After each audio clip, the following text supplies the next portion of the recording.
You can have every candidate in a seat, standing around, lots of supporters peacefully debating the issues and each other. That's exactly what we're about to do. I'd like to say a big hello to everyone who's gathered around this morning. Hello, everyone. Yeah, we'd like you to come down and say g'day as well. I'll introduce you to the candidates and indeed the incumbent, and then we'll get into the issues that you've been putting in front of us over the last few weeks.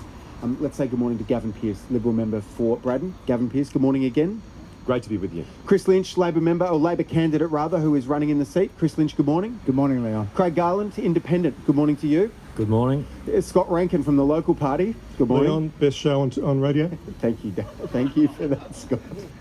Darren Bobbermain is running for the United Australian Party. Darren, good morning to you. Morning. Keone Martins with the Animal Justice Party. Keone, good morning. Greetings, folks. And Sophie Lehman, the rose amongst all these thorns. Sophie Lehman, where are all the rest of the women in this electoral race? It's interesting. Sophie for the Jackie Lambie Network. Good morning. Hi, Leon. Thanks for having me. Sophie's voice will be easy to determine in all of this. Darren Briggs, Dr. Darren Briggs is running for the Greens. Darren, good morning again. Howdy, Leon. And Duncan White's running for the Liberal Democrats. Duncan, at the end of the line, good morning there to you. Morning. 9 microphones, all of them open. Let's debate the issues. Yesterday, as we were getting set up, Ray wandered past our broadcast area in Wynyard.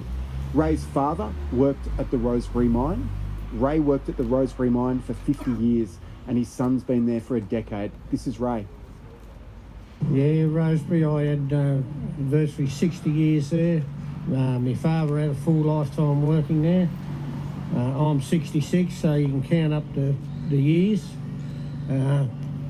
My son's there, he's had 15 years there. And we need Rosebery to keep going for the jobs and Tasmania economy. A question for all of you this morning, I mean, whoever wants to jump in. Ray wants to know what commitment you are going to make to the future of the Rosebery mine. Gavin Pearce, let's start with you. Well, g'day, Ray, and thanks for your feedback, and thanks for your life in our resources sector. I've been fairly vocal right from the get-go on the expansion of the South Marion Oak tailings facility with MMG at Rosebery, and my support of that. In fact, I encouraged strongly the Minister for the Environment to visit that site to see firsthand what she had in front of her, so that we could return to the EPB process and have that dealt with as a matter of process. But rest assured, I have been there and in contact with that mine and their staff every week ever since, ensuring that my support is sound. Chris Lynch, Labor.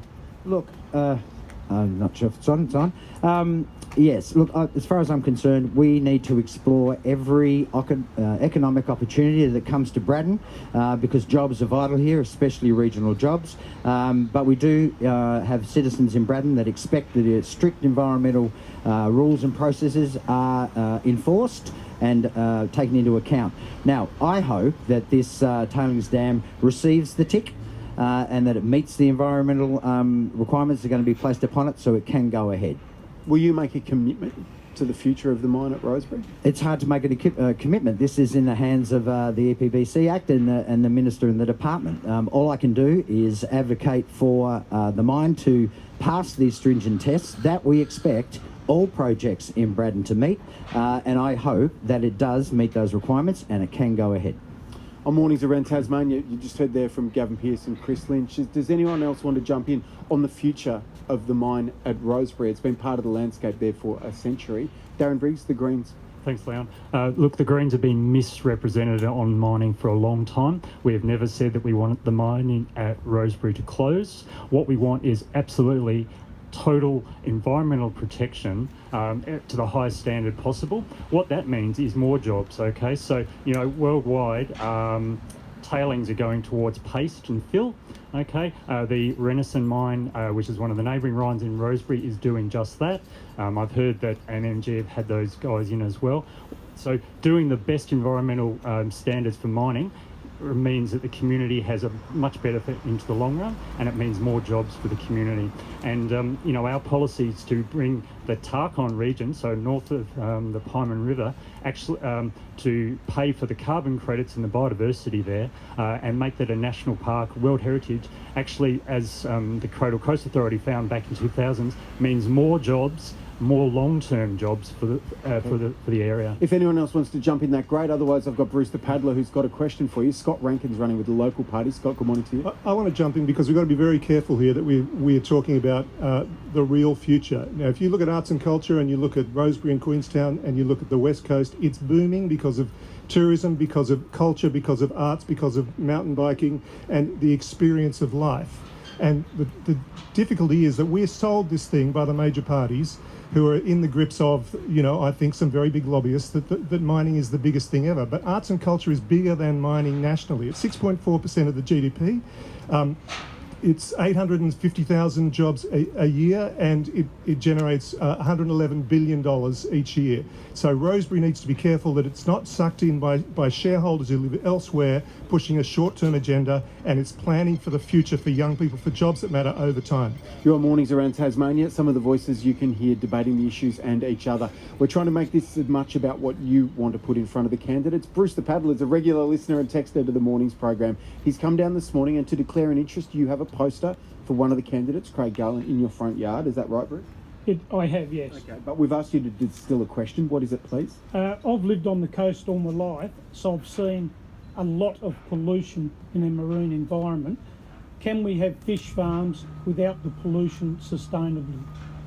It's an interesting question. We know that the Blue Economy CRC is currently looking at aquaculture opportunities 6 nautical miles off the coast into Bass Strait, 6 nautical miles.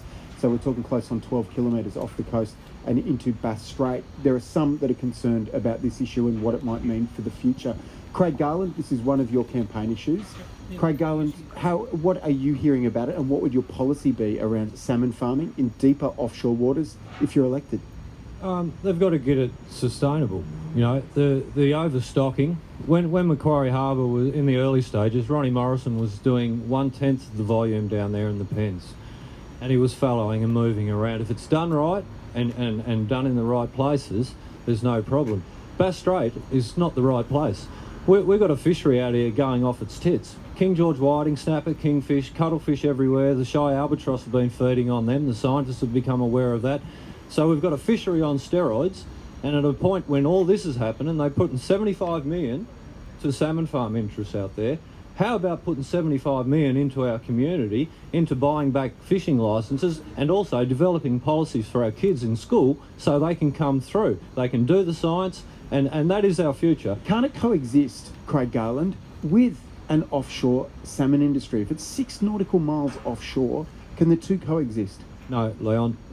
Dioxide, when they first put the effluent pipe out, it went 50 metres, and the effluent was contained within 100 metres of the pipe. When they took it out hundreds of metres, that effluent went all the way to Ulverston and it went all the way to Wynyard. So the further you put it out, it's going to end up in the same place. And basically Bass Strait is like a bathtub. Water comes in, it overflows and it pushes out. So that effluent will go nowhere and it will end up on our shoreline eventually. And I might add that this salmon industry is as corrupt as buggery. They have not earned the right to come into the northwest coast waters, and until they get it regulated properly, they are not welcome here. Gavin Pearce, that was Craig Garland's voice, independent. Gavin Pearce, the Blue Economy CRC, federally funded in part with both private sector and university support. Are they right in exploring the opportunities for fish farming in Bass Strait off Braddon? Well, what they will do, Leon, is they'll remove the white noise and the emotion, and they'll look at the science. They'll look at the environmental science and the viability of the ecosystem, and they'll make recommendations to government based on that. So I believe in the science, and if the science comes back that it's not good for the environment, then I support that also. But my faith is with the scientists, with the science, and let's have a thorough scientific look at this. Faith was with the scientists in Macquarie Harbour, and they and the industry together got it badly wrong. There is science that has people concerned in the D'Entrecasteaux Channel at the moment, where salmon farming is an important part of the economy and part of life for decades. Are we still trusting the science? What are locals telling you about their confidence in the science? And you raise a valid point, Leon.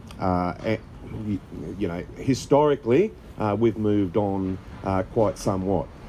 Science has come a long way, and particularly, as I sit on the committee, the Federal Committee for Agriculture and Water Resources, I've just listened to to the science behind much of our aquaculture industry throughout the country. So science has come a long way, and again, I must reiterate, I'll be listening to the scientists on this one. That's Gavin Pearce, Liberal, Chris Lynch, Labor. It just underpins what I said before, is that investment opportunities need to be explored, and we need to take into account, though, what the environmental effects of things are. So continuing to look for best practice in the salmon industry will be vital for it to be acceptable in our region. You know, but I'd even go further and say I think the salmon farmers themselves, that's what they want. They want best practice. They want a license to do this.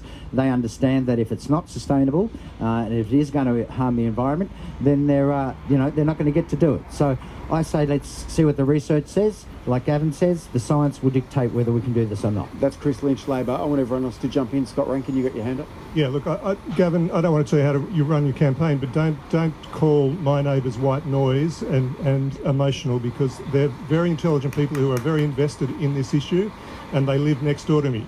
The one thing I think we need to make clear is that if you want to look for best practice, then you've got to look a lot further than what we're seeing in Tasmania, because we've got some very dodgy shareholders and a very dodgy business that is running big salmon. We want the jobs, but I think anyone who looks at it closely knows that the jobs won't fall in Braddon anyway. And if they do, there will be very few, and they won't be for the young people who need the jobs the most. Darren Briggs, Greens.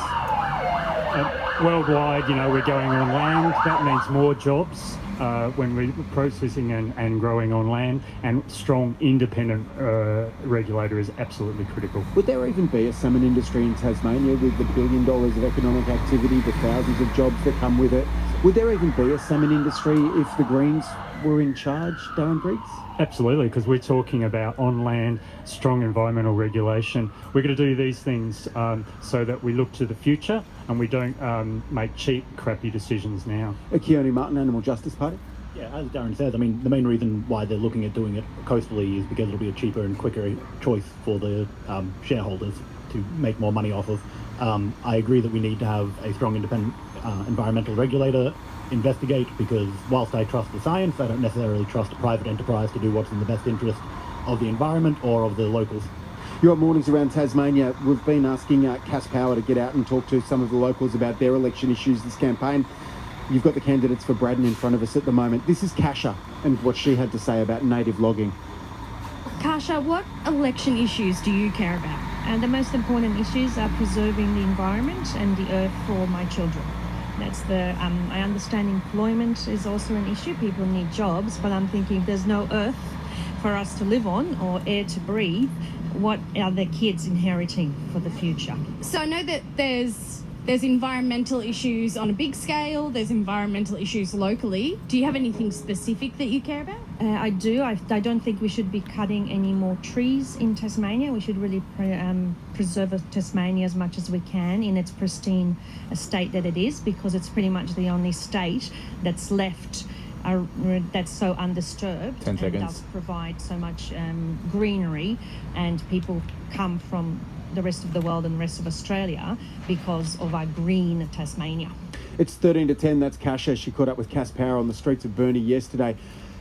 Gavin Pearce, we've got a Prime Minister. Your Prime Minister brought a lump of coal into Parliament and sung its praises. You've got the National Party who regard climate targets as optional.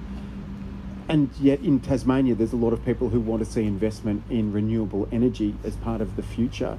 If people are thinking about the future of the planet, about a climate policy that gets stuck to, why would they vote for Liberal in this election? As a Liberal and as a farmer, I believe that we were the first environmentalists, Leon. I believe that we need to look after our environment for future generations. I agree with that. However, we also need to earn a living, and the balance of which is what we need to focus on. So what we're referring to here is our native regrowth industry, and we believe that timber is the ultimate renewable. It's used in modern buildings all the time in an increasing volume.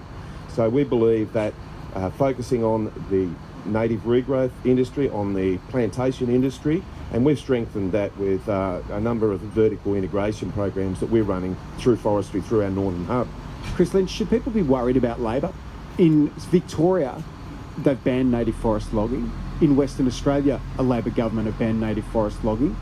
I mean, what commitment will you make to native forest logging in the electorate of Braddon if elected? Federal Labor has no plans to end native forestry.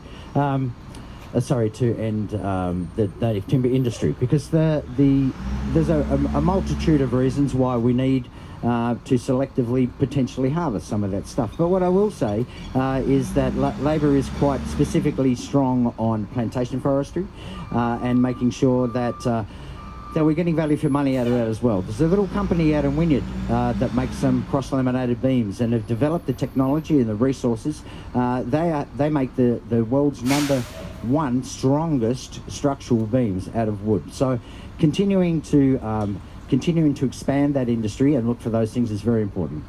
Anyone else want to jump in on this issue? Dr. Darren Briggs, it's quick in the dead team, jump in rather than waiting for me to come to you. So we'll go Darren Briggs, then we'll go to Craig Garland. Thanks, Dr. Darren Briggs. Gavin, I can't understand. Your government recently took our kids to court and argued that you did not have a duty of care to them in regards to their future and climate change. So you can't say you're looking after their future or the climate or our planet. Forestry, we've been totally misunderstood. Forest workers are absolutely critical to our response to climate change. We need forest workers in plantations, in fire prevention and management, pest and weed control, and absolutely in our plantations. We just don't need forest workers chopping down carbon stores and biodiversity. They need to be there preserving that, and we've got jobs for them, and we need to transition them away from an old industry that's dying. Gavin Pearce, you want to respond to that? And then we'll come to Craig Garland. I maintain my position that while there's a Liberal government at the federal level and at the state level, then that is the industry, the forestry industry, the native regrowth industry will be supported. Craig Garland, you want to jump in? Yeah. In the 80s, I shipped all the timber out for the bolster packs that were from all the sawmills on the northwest coast. Nearly every one of them is gone. The RFA has chipped, burnt and locked us out of those areas, those forests that belong to us. And a year ago, there would not be a sawlog grade log left in this area outside of reserves. That's our sustainable forestry industry, and the government talking about government are going to need to wear that. I mean, I find it, what's extraordinary is that the Liberal Party are saying that we have this terrifically strong economy, when in actual fact it appears that it's going to be underpinned by people's wages staying low. Gavin Pearce, that seemed to be the argument that the Prime Minister was making in the debate last night. We need to be careful about increasing wages because it could play into inflation. Inflation is the battle that people are dealing with in their everyday lives right now. Are you saying that people on minimum wage should just suck that up, or people on New Start? New Start is exactly that, Leon. It's a new start. It's a transition so that we can find new jobs, find a new opportunity. And I believe, and I've worked very hard on this, is ensuring that there are job opportunities for our young people. In fact, I held, just over in that building at the Paranaple Centre the other day, a jobs fair. 1,491 jobs available to young people, old people, middle-aged people, right across the coast. So I believe jobs are the answer, and keeping downward pressure on unemployment rates is the best way to combat cost of living pressures. Craig Garland, how do you see the cost of living issue and how you'd represent it if elected to Braddon? Well, there's a number of factors. Look at the cost of rent now. I ran into a lady on a pension the other day. She's paying 90% of her income on rent, $450 a week. I'm seeing houses vacant all around the Wynyard Sisters Beach, Tollymore Road area, right through winter when people are sleeping in showgrounds. This negative gearing and focusing on the affluent end of town. No, it seems to be a general reluctance with this government to put the money where it's needed, and that's into community. It's all corporations with them. We've been left out completely. So, and I was on the dole a long time ago, and I couldn't even afford a pair of shoes. I had not enough money to register the car, and I was getting hassled left, right, and centre by the dole centre.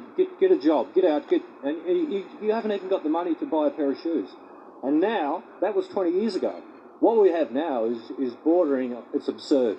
It's absurd. On Mornings Around Tasmania, you can join us too. Dr. Darren Briggs from the Greens, we'll come to you briefly and then we'll need to wrap it up because time's flying. There's 9 voices in front of us. Darren Briggs, to you.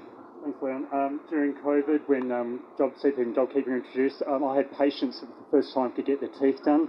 I had a mate that worked in one of the schools and was noticing the kids were coming with new shoes and food in their lunch boxes for the first time. It is essential that we bring people up from the below the poverty line. We're guaranteeing we're going to be arguing for $88 a day for New Start pensions, things like that. We are a rich country. We can get this money to pay for this by fair taxation of billionaires and the corporates that don't pay tax. Sophie Lerman, Braddon, for the Jackie Lambie Network. Sophie, to you. Look, I think there's no quick fix to this. We would be focused on the basics, so housing, education and health. So if we can't get the basics right, then, it's going to transfer into cost of living, and, it's terrible that these people have to struggle in this way. So we'd be advocating for those basics. On Mornings Around Tasmania, we're standing here talking with all the candidates asking for your vote in Braddon.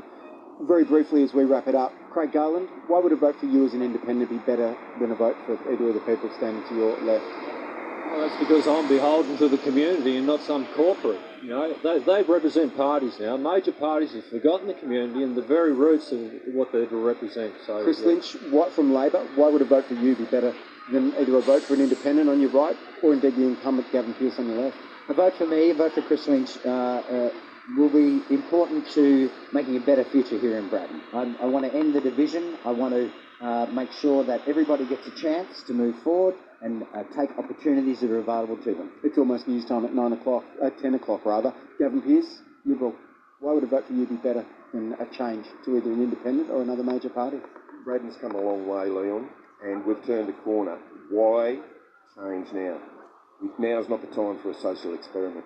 To all of you, thank you for coming down. Can you please thank our candidates for coming down?